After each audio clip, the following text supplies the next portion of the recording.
Elijah Carter, an unassuming 18-year-old sitting quietly in Harvard's renowned math lecture, faces the scorn of a sharp-tongued professor who dismisses him as inexperienced and out of place. Amid whispered doubts and mocking laughter, Elijah remains calm, hiding a secret far beyond his years. Beneath his youthful exterior lies a brilliant mind, ready to challenge every assumption in the room. What unfolds is a dramatic clash of intellect and pride, revealing truths that no one saw coming. Elijah Carter, an unassuming 18-year-old sitting quietly in Harvard's renowned math lecture, faces the scorn of a sharp-tongued professor who dismisses him as inexperienced and out of place. Amid whispered doubts and mocking laughter, Elijah remains calm, hiding a secret far beyond his years. Beneath his youthful exterior lies a brilliant mind, ready to challenge every assumption in the room. What unfolds is a dramatic clash of intellect and pride, revealing truths that no one saw coming. The grand lecture hall at Harvard University was buzzing with quiet anticipation. Rows upon rows of eager students filled the polished wooden seats, their notebooks and laptops ready, eyes fixed on the towering blackboard and the professor's podium at the front. The air was thick with the familiar blend of intellectual excitement and pressure. This was not just any class. This was advanced mathematics, taught by one of Harvard's most formidable minds, Professor Richard Hammond.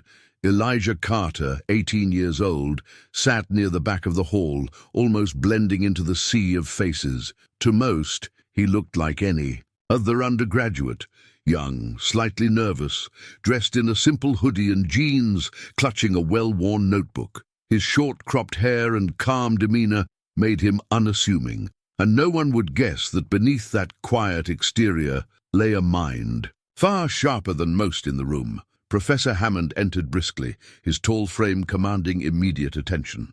His sharp suit and penetrating gaze made it clear he demanded excellence, and his reputation preceded him. Known for his sharp wit and unrelenting standards, Hammond wasted no time in setting the tone. His voice cut through the chatter like a blade. "Good morning. Let's see who's ready to face some real mathematics." Almost immediately, the professor's eyes locked onto Elijah. Without missing a beat, Hammond called on the young man to answer a question about the latest complex problem assigned. Elijah responded thoughtfully but hesitantly, offering an answer that, while correct in parts, lacked the fluidity and confidence the professor expected. Hammond's lips curled into a smirk that was part amusement, part condescension. "Is that the best you've got?" he said, voice loud enough for the entire hall to hear. "I'd hate to think this is Harvard's idea of math talent." The room erupted in quiet laughter and snickers from nearby students. Some exchanged knowing looks, others scribbled notes quickly, while a few whispered, "He's just a kid. What does he know?" Elijah, however, remained calm and composed. His face betrayed none of the usual signs of discomfort one might expect from being publicly mocked. Instead, he folded his hands, took a measured breath, and met the professor's gaze with quiet resolve. He knew this moment would come. He had prepared for it in ways no one else in the room could imagine. The professor continued his sharp questioning, peppering Elijah with pointed remarks and sarcastic comments designed to rattle him. "Maybe you'd do better in a beginner's class. This is graduate-level math, not high school algebra." The chuckles grew louder, some students even audibly calling out, "Come on, kid!" Yet Elijah's demeanor did not waver. While the others laughed, he was plotting his next move. He was no ordinary student, and this mockery was just the prelude to something far greater. The lecture hall's energy shifted subtly as the clash between youthful humility and seasoned skepticism unfolded. By the time Professor Hammond turned his attention back to the rest of the class, it was clear Elijah was not going to be an easy target. Behind those quiet eyes was a brilliance that even Harvard's most exacting minds had yet to fully grasp. Professor Richard Hammond's sharp eyes scanned the sea of students, settling once again on Elijah Carter. It was time to put the young man to the test, and the professor was certain he would fail spectacularly. Hammond strode confidently to the blackboard and scribbled out a complex calculus problem that had stumped many even in graduate seminars. The room fell into an expectant hush as all eyes turned back to Elijah. "Mr. Carter," Hammond began, voice dripping with condescension, "you've been quietly sitting back there, so I'm curious. Can you solve this?" He gestured broadly to the daunting equation sprawled across the board, full of integrals and nested functions. The class collectively held its breath. Many students had struggled with the problem for hours. Hammond's challenge was clear. This was a line in the sand, and Elijah was supposed to stumble and fall. Elijah's lips pressed together in a thin line, but his eyes did not waver. He stood slowly, the silence of the hall almost deafening. Without a word, he walked to the board, chalk in hand, ready to face the gauntlet. Hammond smirked. "Be careful now. This is Harvard, not a community college," he quipped, his voice carrying easily throughout the room. "I hope you're not out of your depth, young man. It would be a shame if you embarrassed yourself here." The students burst into laughter, some sympathetic, others gleefully amused at the idea of the teenager failing publicly. One student whispered to a neighbor, "Bet he cracks under pressure." Another said with a smirk, "This should be fun."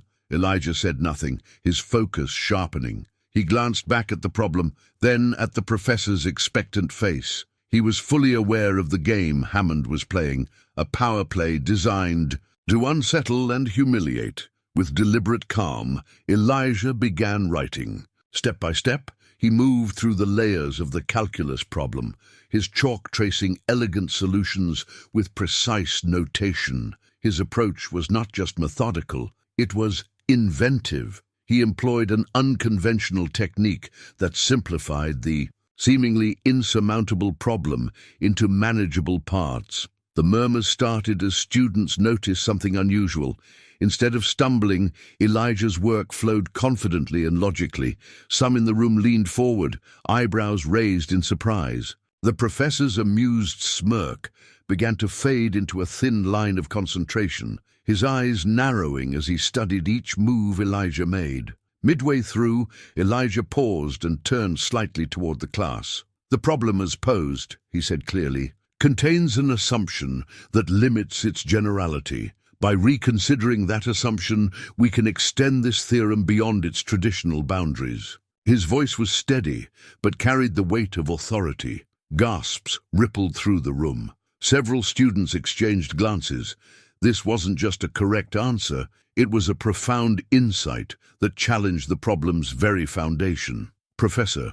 Hammond opened his mouth to interrupt, but no words came. The laughter had completely died down. Instead, there was an electric silence as Elijah continued, his hands moving confidently. Hammond's usual sharp remarks were replaced by a quiet intensity. For the first time, the professor found himself caught off guard, struggling to hide his disbelief. This was not the stammering youth he had expected, but a peer, perhaps even a rival, in mathematical thought. As Elijah finished, he stepped back, his gaze sweeping across the lecture hall. "I welcome any questions or critiques," he added, his tone inviting but confident. The class erupted in applause, some students standing in genuine admiration. Even those who had mocked him moments ago now looked on with respect. Professor Hammond cleared his throat, finally breaking the silence. "Well, Mr. Carter," he said, voice measured but tinged with reluctant admiration, "that was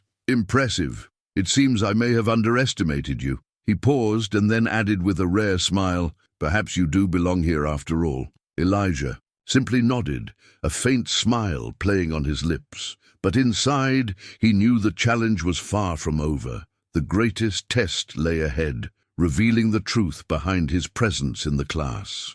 The lecture had reached a pivotal moment. The usual rhythm of Professor Hammond's rigorous pace was interrupted by a sudden quietness in the room, a shift that only those who pay close attention could sense coming. Elijah Carter remained seated. For a moment after completing his solution on the board, the faint chalk dust still settling in the air. His gaze swept over the attentive faces before him, and then he slowly rose from his seat. The murmurs began anew. Was he about to say something? Did he want to challenge the professor further? With measured composure, Elijah raised his hand and caught the professor's eye. "Professor Hammond," he said clearly, his voice calm yet resolute, "may I have a moment to explain the reasoning behind my approach in more detail?" A brief pause fell over the room. Professor Hammond's eyes narrowed slightly, and a smirk curled his lips. He leaned back in his chair, folding his arms with an air of amused confidence. "By all means, Mr. Carter," he replied smoothly. "Please enlighten us." The class fell into a tense silence, students exchanging uncertain glances. Some leaned forward, intrigued by Elijah's unexpected confidence. Others whispered in disbelief, wondering if this bold move might backfire spectacularly. Elijah walked to the center of the lecture hall, chalk poised in hand. The overhead projector flickered, on illuminating a blank slide for his use. The atmosphere was charged. Everyone wanted to see if this young man could truly back up the impressive solution he had just written. He began, his voice steady and articulate. "The problem initially presented by Professor Hammond," Elijah explained, "though complex, contains underlying assumptions that limit its applicability. By relaxing these constraints and applying a different mathematical framework, we can unlock a more generalized solution, one that not only solves the original problem, but extends it significantly." Professor Hammond's smirk tightened imperceptibly. "Quite the claim," he said softly, "especially coming from someone so new to our field." Elijah didn't flinch. Instead, he smiled faintly and continued to lay out his proof step by step. Each equation and theorem flowed logically into the next, but it was not just the correctness that impressed the room, it was the originality. Elijah introduced concepts from advanced topology and functional analysis that few undergraduates would dare to touch, let alone integrate so seamlessly. As he moved through the presentation, students who had previously doubted him exchanged looks of genuine awe. Some scribbled furiously to keep up. Others whispered, "I didn't know you could do that in undergrad." Professor Hammond watched in silence, his initial amusement replaced by a mixture of surprise and contemplation. The class was no longer a contest of youthful naivety versus seasoned expertise. It had evolved into a demonstration of pure mathematical brilliance. Elijah concluded his explanation, then faced the room. "I welcome any questions or critiques," he said evenly, his posture relaxed but confident. For a moment, no one moved. The silence was thick, almost reverent. Then, slowly, hands began to rise. Questions poured in, not challenges, but genuine curiosity sparked by the fresh perspective Elijah offered. Professor Hammond finally cleared his throat and addressed the room. "Mr. Carter," he said, "you have certainly exceeded my expectations. It appears we have much to learn from one another." The applause that followed was both a release of tension and a celebration. Elijah's bold declaration had transformed the class dynamics. Where there had been skepticism and mockery, there was now respect and anticipation. Elijah returned to his seat, the faintest smile lingering as he caught the professor's gaze. This moment was not just a triumph of intellect. It was a statement. The journey that had brought him here was far more than a simple academic exercise. And the real story was yet to unfold. With the classroom's attention fully focused on him, Elijah took a deep breath and began to unravel the complex calculus problem laid out by Professor Hammond. His movements were deliberate and fluid as he chalked each step onto the board, transforming the intimidating equation into a logical sequence that even the most skeptical could follow. What set Elijah apart wasn't just his accuracy, it was the elegance of his method. Rather than relying on brute force or rote memorization, he employed an innovative technique, blending principles from seemingly unrelated branches of mathematics.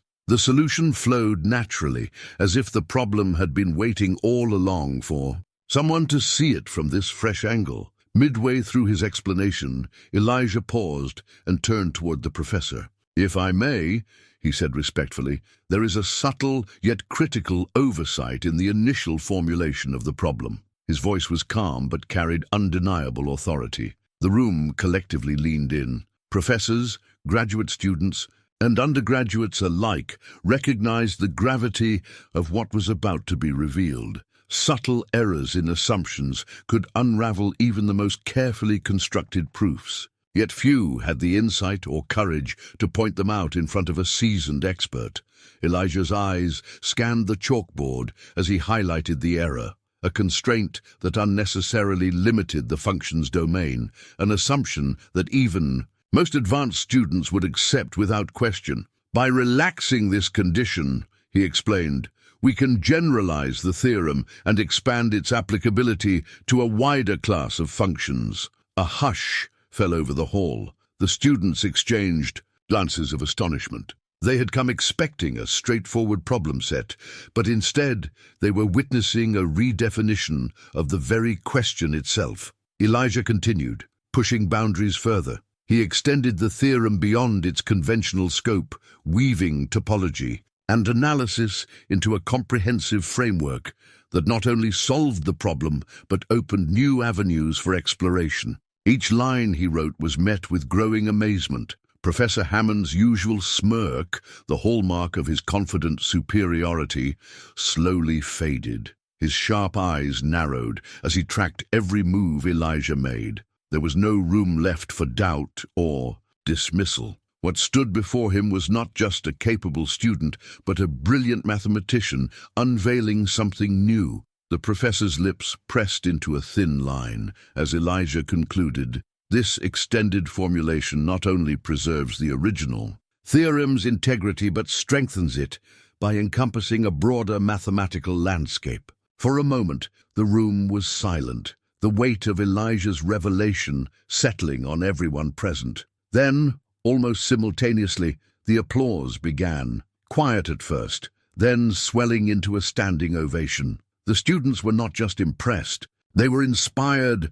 Professor Hammond straightened his posture, adjusting his glasses. His voice, when he spoke, carried a tone of genuine respect. Mr. Carter, your insight is remarkable.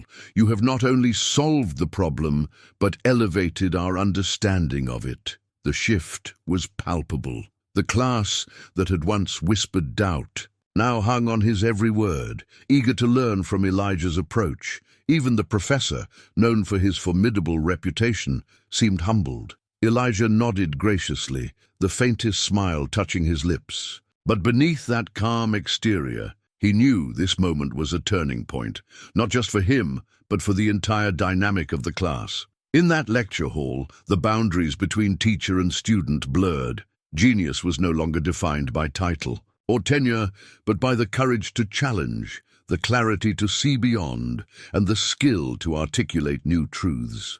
As the applause began to settle, and the lecture hall buzzed with a newfound respect for Elijah, a calm silence slowly spread through the room. The students looked at him with wide eyes, trying to comprehend the depth of what they had just witnessed. Even Professor Hammond remained quietly seated, his usual commanding presence softened by something unfamiliar, surprise. Elijah paused for a moment, looking over the crowd, then fixed his gaze on the professor. His voice, steady and clear, broke the silence. Before we move on, Elijah began, there is something important I would like to clarify. The room leaned in instinctively. Everyone sensed that this was more than a mere academic discussion. I am not merely a student here, he continued. I am, in fact, a visiting mathematics professor from another institution. His words hung in the air, causing a ripple of stunned reactions. Whispers spread through the lecture hall like wildfire, questions silently asked but left unspoken. He raised a hand to quiet the growing murmurs. I have been here, undercover, enrolled in this class, to test not only my own humility, but also the openness and rigor of this academic environment. Professor Hammond's expression shifted visibly. The faint color drained from his face, replaced by a mixture of embarrassment and astonishment. His sharp eyes, which had moments before been full of skepticism, now reflected regret. Elijah stepped forward, producing a slim folder from his bag. Here are some of my recent publications and research work, he said, handing the folder to the professor. I see they may not have come across your attention during my enrollment process. The professor took the folder with trembling hands, flipping through the pages. There were articles published in top-tier journals, groundbreaking research on complex mathematical theories, and numerous citations by leading scholars in the field. The weight of Elijah's academic contributions was undeniable. For the first time, Hammond's voice faltered. "Mr. Carter," he said, swallowing his pride, "I had no idea. I must admit I judged you too quickly." Elijah nodded respectfully. "It was important for me to experience this firsthand, not as a professor, but as a learner, to understand how openness and respect are practiced at every level." The classroom atmosphere was thick with emotion.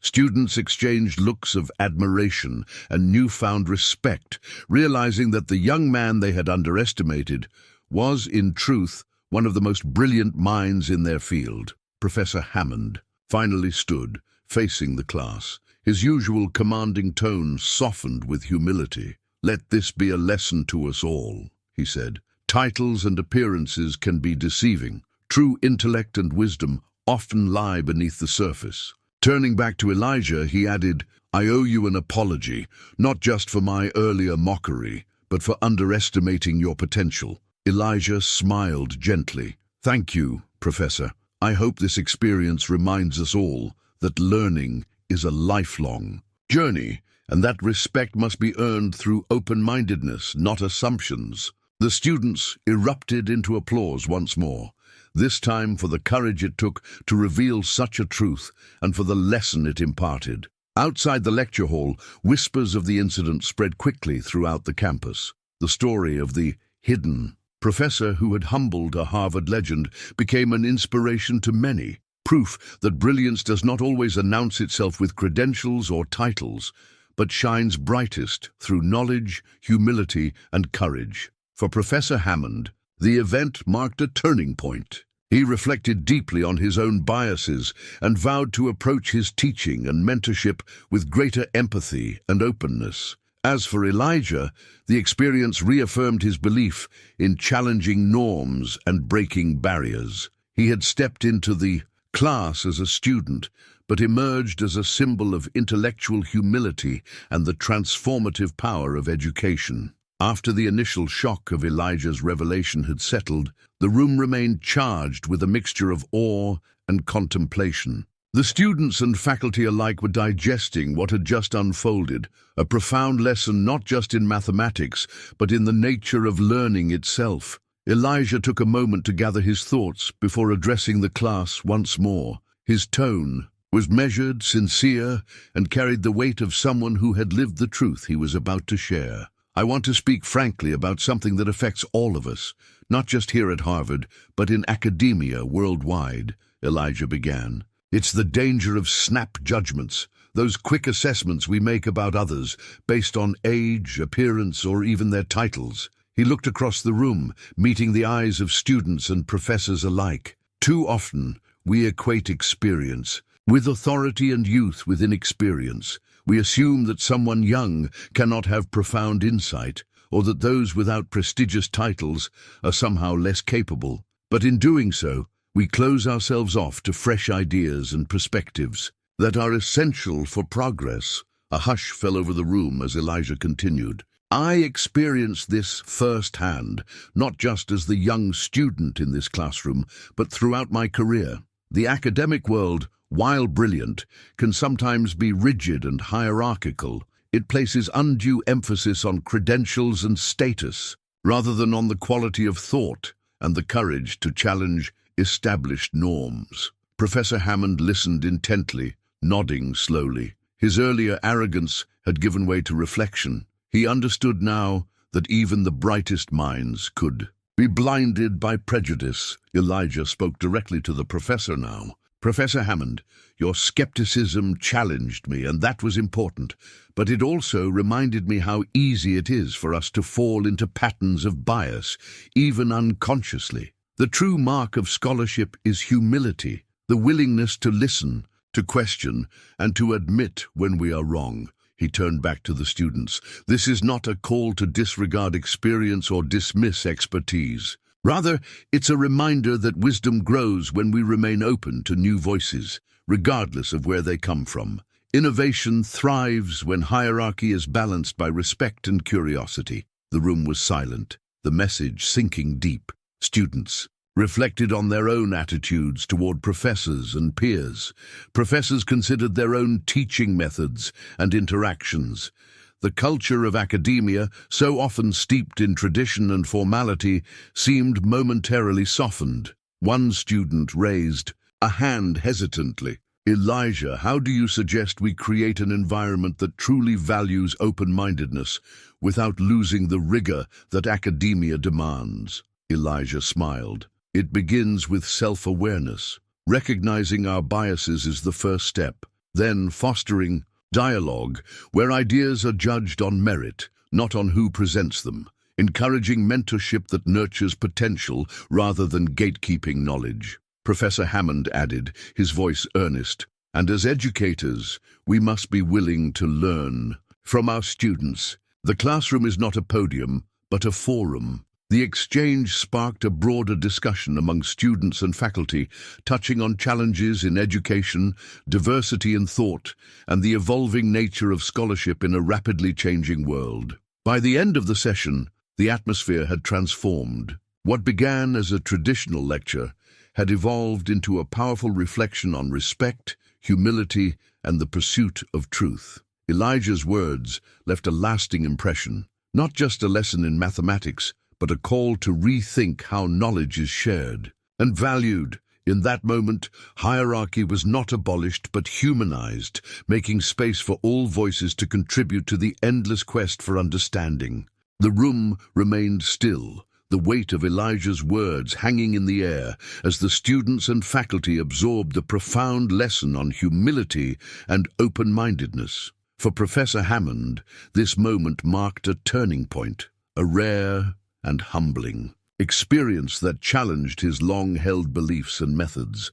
After a brief pause, Hammond rose from his seat. His usual commanding presence was tempered by genuine reflection, and his voice carried a tone far softer than the sharp wit he was known for. "Class," he began, addressing the room with a steady gaze, "I owe an apology, not just to Mr. Carter, but to all of you." Heads turned toward Elijah, who sat quietly but attentively, the faintest trace of a smile on his face. "For too long," Hammond continued, "I have relied on tradition and hierarchy to shape my judgments. I assumed that brilliance was easily recognizable through status, age, or mere reputation. Today, I have been proven wrong, and I am grateful for the lesson." He looked directly at Elijah. "Elijah, your intellect and courage have not only enriched this classroom, but have reminded me of the very essence of scholarship. I want to publicly acknowledge your brilliance and the depth of your insights. Your contributions today have set a new standard for all of us." A murmur of agreement and applause rippled through the room, genuine and heartfelt. The students, many of whom had been skeptical or amused just moments before, now looked at Elijah with newfound respect and admiration. The professor's transformation didn't stop there. "Elijah," he said, "I would be honored if you would consider co-teaching future seminars with me. Your innovative approach and fresh perspectives would be invaluable to our academic community. Additionally, I would like to invite you to collaborate on ongoing research projects." The room erupted into enthusiastic applause. The invitation was more than a gesture. It was an emblem of true acceptance and recognition. Elijah stood, nodding appreciatively. "Thank you, Professor Hammond. I accept. Together, I believe we can push the boundaries of knowledge even further." The classroom atmosphere had shifted dramatically. What had started as a battle of skepticism and mockery evolved into a celebration of collaboration and inspiration. Students exchanged excited whispers, energized by the idea that the walls of hierarchy and prejudice could be broken down. Several students approached Elijah after class, eager to discuss the problem, share their own ideas, and express their admiration. Faculty members, who had been watching quietly, nodded approvingly, recognizing the significance of this moment in their academic careers. Professor Hammond lingered as the hall began to empty, reflecting quietly. He thought back to his initial assumptions, the arrogance that led him to underestimate a young man without a distinguished title or appearance. The realization stung, but it was also liberating. He vowed to change, not only in how he judged others, but in how he approached teaching itself. From now on, he would foster an environment where ideas were judged on merit, where every voice could be heard regardless of age or status. This experience was a powerful reminder that the pursuit of knowledge is not a competition of egos, but a shared journey toward truth. For Elijah, the professor's acknowledgement was more than personal validation.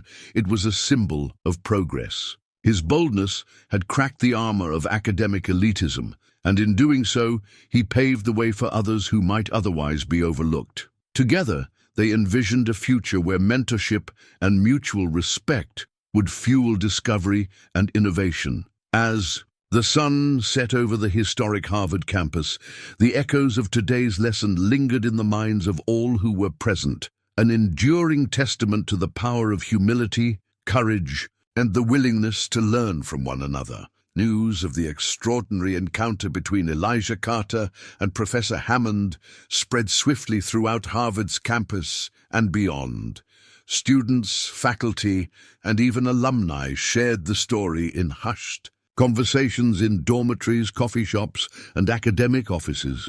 Social media buzzed with posts lauding Elijah's brilliance and courage, praising the humility shown by one of Harvard's most esteemed professors. What began as a simple classroom interaction quickly became a symbol, a catalyst for broader conversations about mentorship, respect, and the true nature of learning. The incident ignited discussions in faculty meetings and student forums alike. Many reflected on how rigid hierarchies and preconceived notions had, at times, stifled creativity and growth within the institution. Elijah's story resonated deeply, especially with younger students who saw in him a reflection of their own struggles against stereotypes and underestimation. To them, he was more than a mathematician. He was proof that talent and insight could flourish regardless of age or status. He challenged the entrenched academic elitism that sometimes prioritized prestige over genuine contribution. Faculty members took the story as a reminder of the importance of nurturing fresh perspectives and encouraging open dialogue.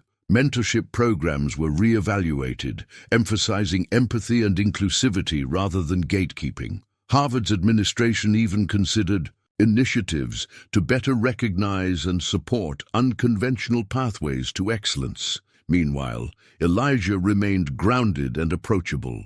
Rather than basking in newfound fame, he chose to engage warmly with his peers and professors. He participated actively in seminars, offered help to struggling students, and collaborated eagerly on research projects. His passion for mathematics and education was evident in every interaction. Students found in Elijah not only an inspiring figure, but also a generous mentor. He hosted informal study sessions, encouraging others to question assumptions and think creatively. Faculty admired his humility despite his achievements, noting how he balanced confidence with respect for others. The incident sparked a ripple effect beyond Harvard's walls.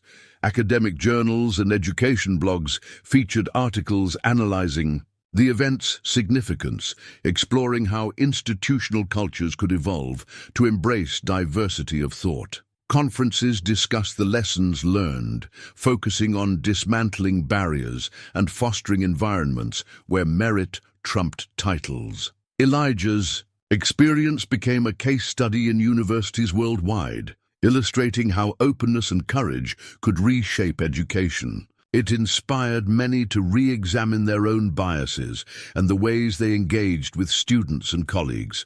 For Elijah himself, the journey continued with purpose and determination. He embraced his dual role as scholar and advocate, striving to create spaces where every learner's voice mattered. His work extended beyond equations and theorems, encompassing efforts to mentor aspiring mathematicians from all backgrounds. Though the spotlight had briefly shone on him, Elijah remained focused on the bigger picture. He understood that true progress required collective effort and ongoing dialogue. His story was not just about one triumph, but about inspiring a culture shift, one that valued substance over status and welcomed brilliance in all its forms. As Harvard moved forward, the echoes of that memorable day lingered, reminders that even the most venerable institutions could grow and change when challenged by courage and truth. In the quiet moments after the lecture hall had emptied and the day's excitement had settled, Professor Richard Hammond found himself deep in thought.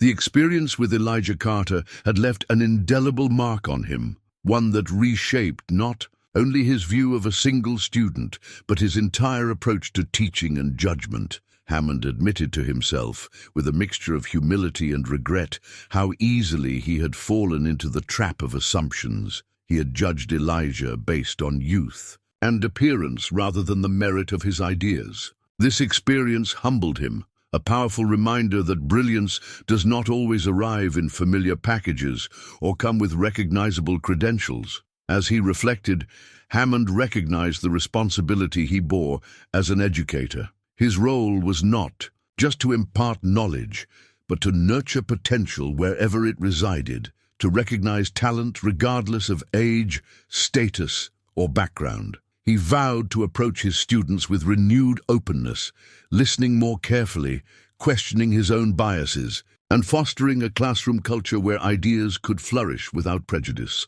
Elijah's success was more than a personal triumph. It was a beacon for countless others who might face dismissal or underestimation in their own journeys. His story illustrated the importance of persistence, courage, and the belief in one's own abilities, even when the world doubts you. The lessons from this encounter echoed far beyond Harvard's storied halls. They served as a call to action for educators, institutions, and learners alike. Inclusive, respectful learning environments, where every voice can be heard and every idea considered, are not just ideals. They are necessities for true progress. In a world that too often values status over substance, Elijah's journey reminds us that potential is everywhere, waiting to be recognized and cultivated. When we open our minds and hearts to diversity, in thought and experience, we enrich not only our classrooms, but our communities and the future itself. Let this story inspire us all to challenge our own assumptions, to embrace humility, and to champion an education system that values every learner. Because when we do, we unlock the boundless creativity and innovation that comes from truly seeing one another. If this message resonates with you, share it widely. Advocate for environments where respect and opportunity go hand in hand. Together, we can build a world where brilliance shines through every barrier and where every student has the chance to rise.